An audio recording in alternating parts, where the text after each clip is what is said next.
नमस्कार, आप देख रहे हैं टीएफटी इंडिया। मैं हूं आपके साथ लकी कुमारी।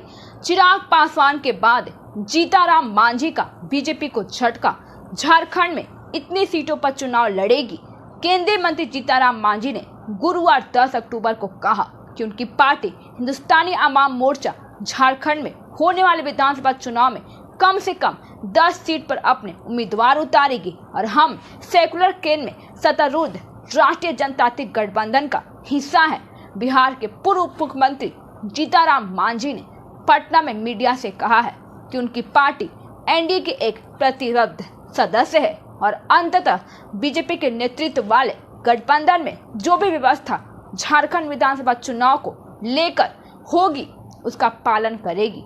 एक बात तो निश्चित है कि हिंदुस्तानी आवाम मोर्चा निश्चित रूप से झारखंड में आगामी विधानसभा चुनाव लड़ेगी और मैंने हाल ही में झारखंड के चतरा में एक रैली को संबोधित किया है और पार्टी के कम से कम 10 सीटों पर चुनाव लड़ने की घोषणा की है और हम झारखंड में चुनाव लड़ेंगे। यह स्पष्ट है कि जीताराम मांझी उन्होंने ये भी कहा है कि हम एनडीए का हिस्सा है और झारखंड में एनडीए के अन्य गठबंधन सहयोगियों के साथ परामर्श के बाद सीट बंटवारे को भी जो भी व्यवस्था होगी मैं उसे स्वीकार करूंगा, लेकिन हम झारखंड विधानसभा चुनाव लड़ेंगे। और यह बिल्कुल स्पष्ट है कि हिंदुस्तानी आवाम मोर्चा के संस्थापक जीताराम मांझी 2024 लोकसभा चुनाव में बिहार की गया सीट से सांसद निर्वाचित हुए हैं और बता दें 2014 में नीतीश कुमार की ओर से मुख्यमंत्री के लिए मांझी को एक विकल्प के रूप में माना गया था और उस साल में लोकसभा चुनाव में हार के बाद नीतीश कुमार के इस्तीफे के बाद उन्हें स्थायी रूप से पद संभालने का काम सौंपा गया था। मुख्यमंत्री बनने से पहले मांझी ने नीतीश कुमार के साथ मंत्रिमंडल में अनुसूचित जाति और अनुसूचित जनजाति कल्याण मंत्री के रूप में काम किया है।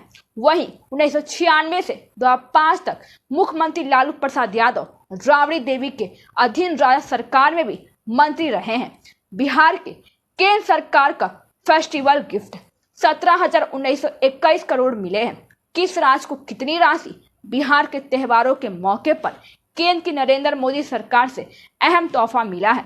राज्य को केंद्रीय करों में हिस्सेदारी के तहत 17,921 करोड़ रुपए मिले हैं। जानकारी के अनुसार केंद्रीय करों में हिस्सेदारी के रूप में दूसरी सबसे अधिक राशि प्राप्त हुई है और सबसे अधिक आवंटन उत्तर प्रदेश को प्राप्त हुआ है और बिहार सरकार ने इसके लिए केंद्र सरकार का आभार व्यक्त किया है।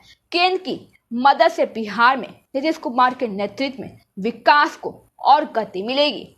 केंद्र की ओर से अन्य राज्यों को भी राशि आवंटित की गई है और बुधवार को उप मुख्यमंत्री सह वित्त मंत्री सम्राट चौधरी ने बताया है कि केंद्र सरकार द्वारा राज्य सरकारों को कुल 1,78,173 करोड़ रुपए अग्रिम कर हस्तांतरित किया गया है। इसमें बिहार को 17,921 करोड़ रुपए आवंटित किया गया है। इस राशि से राज्य के विकास को गति मिलेगी। उन्होंने कहा है कि बिहार पर प्रधानमंत्री नरेंद्र मोदी का बिहार पर खास ध्यान रहता है। राज्य को उन्होंने विशेष पैकेज देने का वादा किया है और उसकी किस्तें मिल रही है। केंद्र सरकार का आभार जताया और सम्राट चौधरी ने कहा है कि त्योहारों के समय में यह राज्य को केंद्र का उपहार जैसा है। मुख्यमंत्री नीतीश कुमार के नेतृत्व में बिहार को एनडीए सरकार को और प्रधानमंत्री नरेंद्र मोदी का यह अनुपम भेंट है। यह राज्य में विकास कार्यों को नई गति और ऊंचाई प्रदान करेगी। उप मुख्यमंत्री ने इसके लिए प्रधानमंत्री नरेंद्र मोदी के प्रति बिहार की जनता की ओर से और आभार जताया है। आवंटित राशि राज्य राशि करोड़ों में उत्तर प्रदेश 31,962, बिहार में 17,921, मध्य प्रदेश 13,947, बंगाल में 13,404, महाराष्ट्र में 11,255 और राजस्थान में 10,737। और धन्यवाद। आगे की जानकारी के लिए देखते रहिए टीएफटी इंडिया।